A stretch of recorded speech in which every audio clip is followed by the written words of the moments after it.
इस तरीके से आज देखा है कि झालावाड़ ब्लॉक के 27 सरपंच जो है वो दीपेंद्र भाई हुड्डा को जो है समर्थन दे रहे हैं। इसको आप कैसे देखते हैं? ये मेरे ख्याल से हमने जितने भी आप देखेंगे जो काम करना चाहते हैं वो आप समझते हैं कि जहाँ पे काम की बात होती है, विकास की बात होती है, वो कौन सा खेल है। और आप देखेंगे आगे भी ये सिलसिला चलता रहेगा, क्योंकि जो इधर की फालतू बातें करके जो एक भड़काने वाली जो राजनीति थी, मेरा ख्याल से उसका समय अब समाप्त हो चुका है। और जो भी लोग अपने क्षेत्र में काम करना चाहते हैं, लोगों की सेवा करना चाहते हैं, आप देखेंगे आगे से आगे ये चुनाव का सिलसिला चलता है। हरियाणा की जनता दीपेंद्र भाई को एक सांसद के रूप में, एक सीएम के रूप में देखना चाहती है, क्या ये बात सही है? देखिए, जनता जनार्दन है और जनता बहुत जागरूक है।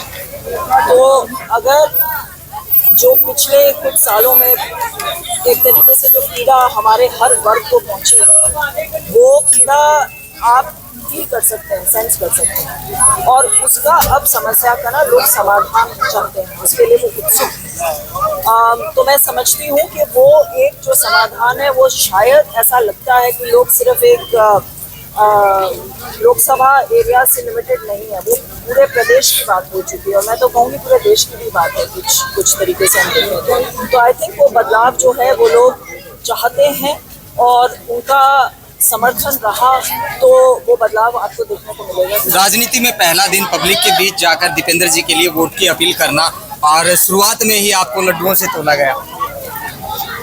ये मैंने कहीं पे पहले कहा है, जो अपना प्रदेश है हरियाणा जो है, यहाँ की जो एक प्रथा है जहाँ पे दूध, घी और मक्खन का देश कहा जाता है, तो फिर उसके चलते इसी तरीके का स्वागत एक्सपेक्टेड है। बहुत ही अच्छा लगा और बहुत ही लोगों ने मेरे ख्याल से मेरे लिए ये एक यादगार दिन रहेगा। बिड़ला गांव के अंदर जहां मिठाई खिलाकर आपको वहां पर मान सम्मान दिया गया, शुरुआत की गई कि यहाँ से बड़ी शुरुआत है, आप निश्चिंत रहें कि यहाँ से जीत कर भेजेंगे। अगले गांव में केलों से आपको तोला गया, फिर इस गांव में मिठाइयों से, मिठाइयाँ, केले, फल फ्रूट, मतलब सब कुछ आपके लिए तैयार है। खाने पीने की सामग्री जी, फूल भी है उसमें, फूल भी। हाँ। जी मैडम, स्टार्टिंग में जब कैंपेन शुरू हुआ उस टाइम पे ऐसा लग रहा था कि कांग्रेस जो है सिर्फ दीपेंद्र भाई हुड्डा की सीट ले रही है, लेकिन आज का जो रुझान है और आज कांग्रेस पार्टी की जो लहर जी उड़ रही है, उससे लग रहा है कि 7 से 8 सीटों पे कांग्रेस आ रही है। इसको क्या कैसे देखते हैं? देखिए, ये जो स्टूडियो में बैठ के जो एग्जिट पोल पढ़ना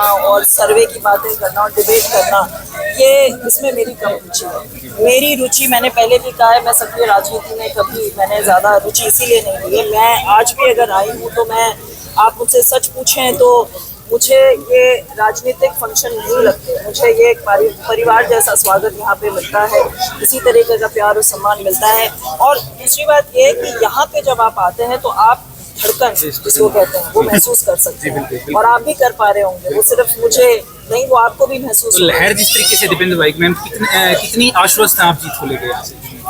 मैं पूरी आश्वस्त हूँ, और मैं अब इस जो अभी जो कार्यक्रम सुबह से चल रहा है, तो फिर आश्वस्त से भी ऊपर जो होता होगा, पिछला रिकॉर्ड 5 लाख का टूट जाएगा। नहीं, मैं स्पेकुलेशन में नहीं बिलीव करूंगी। कुछ तो फिर आप लोगों को भी बिजी रखने के लिए कुछ तो आंकड़े चलते रहने हमें और वक्त पहले दे दिया। मैडम, अब देखें कौन किसका मैडम, भाभी जी आई हैं क्षेत्र में, क्या वोट बैंक बढ़ेगा भाई के लिए? वो तो आप लोग पब्लिक बताएं, पब्लिक से पूछे। मैं तो देखिए, मैं अभी पीछे जिस गांव में थी वहाँ पे कुछ राड, मेरी जो गोत्र है राड है, तो मैं कहीं बेटी भी हूँ तो कभी बहू भी हूँ, मैं भाभी भी हूँ। और मैंने जैसा कि अभी कहा, मैं कहने वाले कहेंगे कि ये कहती थी सक्रिय राजनीति में नहीं है, ये वो, मैं अभी भी मेरा यही कहना है कि मैं पारिवारिक रूप में यहाँ पे हूँ। और आप देखें, आप आसपास जो सब हैं इनसे पूछिए, ये इसका जवाब शायद बेटर दे पाएंगे। ये देखिए, राहुल ने कह दिया, राहुल ने। पूरे हरियाणा के अंदर 21 मई को पूरे हरियाणा सरपंच एसोसिएशन की बैठक है, और वहां पर बड़ा फैसला लेने वाले हैं, दीपेंद्र के पक्ष में, कांग्रेस के पक्ष में। इसकी टिप्पणी मैं चाहूंगी कि एक राजनीतिक तौर पे आप पिताजी क्या कहना चाहेंगे? हमारी जो सरपंच एसोसिएशन है, उन्होंने आदरणीय चौधरी भूपेंद्र सिंह हुड्डा जी का टोहाना में प्रोग्राम किया था। उसके बाद हमारे रोहतक लोकसभा के सभी सरपंचों ने, और आज विशेष तौर से यहाँ पर सालावाला ब्लॉक के जो सरपंच इकट्ठे हुए हैं, उन्होंने पूरी तरह से मन बनाया है कि भाई दीपेंद्र हुड्डा जी को भारी मतों से जिताना है। क्योंकि भारतीय जनता पार्टी की सरकार ने उनके साथ बहुत ज़्यादा अन्याय किया है, लाठीचार्ज किया। जब भी उन्होंने मांग की उनके साथ अन्याय हुआ है। आज वो हमारा समर्थन दे रहे हैं, हम उनको बहुत बहुत स्वागत अभिनंदन करते हैं और उनको आश्वासन देते हैं कि सभी का पूरा मान सम्मान रखा जाएगा। और साथ ही साथ में घोषणा पत्र कमेटी का आदरणीय चौधरी भूपेंद्र सिंह हुड्डा जी के आशीर्वाद से चेयरमैन बनाया गया है। तो सरपंच एसोसिएशन की जो भी मांगे होंगी हरियाणा के घोषणा पत्र में वो शामिल रहेंगी। मैडम, पिछली बार बुरावार से जो है वो दीपेंद्र भाई को हार मिली थी, इस बार आप क्या देख रहे हो? इस जोश को देख के क्या लगता है? देखिए, असल में इस गांव में जोश ज्यादा है। हमने कहा जोश के साथ होश संभाल कर रखना और एक एक वोट 25 मई को भाई दीपेंद्र हुड्डा जी के नाम से देना है। हम पूरी तरह से आश्वस्त हैं। रोहतक लोकसभा इस बार भाई दीपेंद्र हुड्डा जी के नाम से एक नया रिकॉर्ड बनाने जा रही है। लोगों में बहुत ज्यादा जोश है और हम एक और धन्यवाद करते हैं जो भाई दीपेंद्र हुड्डा जी का क्रेज था, उससे ज्यादा भी बढ़कर क्रेज जो है आज हमारी भाभी श्वेता हुड्डा जी आई हैं, तो और ज्यादा क्रेज है। तो मार्जिन जो है आने वाले समय में बहुत ज्यादा बढ़ेगा। ये परिवार है और परिवार है और परिवार का इज्जत मान रखना हमारी सबकी जिम्मेवारी है। मैडम, लास्ट में जो वोटर है उनके लिए क्या अपील है? मैंने अभी जैसे अपनी दो बात रखते हुए कहा, मैं फिर से दोहराऊंगी।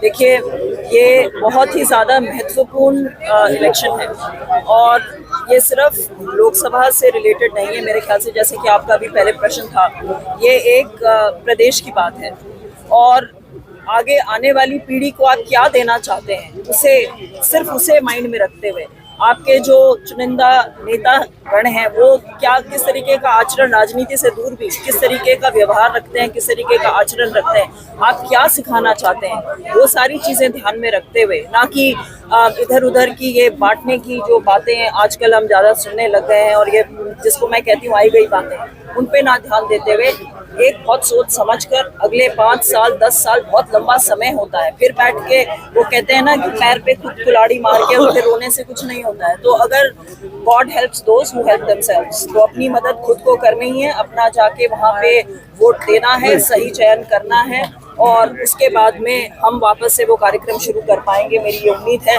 जिस पे हम निकले हुए थे और जहाँ ये प्रदेश डिजर्व करता है जाना। हमारा जो कांग्रेस पार्टी का घोषणा पत्र होता है वो घोषणा पत्र होता है युवाओं के लिए न्याय, किसानों के लिए न्याय, महिलाओं के लिए न्याय, सभी के लिए न्याय। इस बार महिलाओं के लिए खास 1 लाख महालक्ष्मी योजना जो है 1 लाख रुपए की महिलाओं के लिए हमने देने की बात कही है। युवाओं को भी 1 लाख, ताकि वो शुरू में ही उनको पक्की नौकरियां में छोड़ कर पाए। ये बीजेपी का कोई जुमला पत्र नहीं है, ये कांग्रेस का वायदा है और वो पूरा करेंगे। और हमारे जो संकल्प पत्र हैं उसके तहत भी हमने ओपीएस देने की जो बात कही है, 6000 बुढ़ापा पेंशन देने की बात कही है, 300 यूनिट बिजली देने की बात कही है, 2 कमरे का मकान 100 गज के साथ प्लॉट के साथ वो देने की बात कही है, 500 रुपए में सिलेंडर देने की बात कही है। और अग्निपथ योजना जो हमारे युवाओं को इस क्षेत्र के लिए बहुत बड़ा एक धोखा महसूस हो रहा है, तो युवाओं के उज्जवल भविष्य के लिए हमारी सरकार बनेगी तो इस अग्निवीर की भर्ती को बंद करके पक्की भर्ती करने का प्लान करेंगे। मैडम, आखिरी सवाल, जिस तरीके से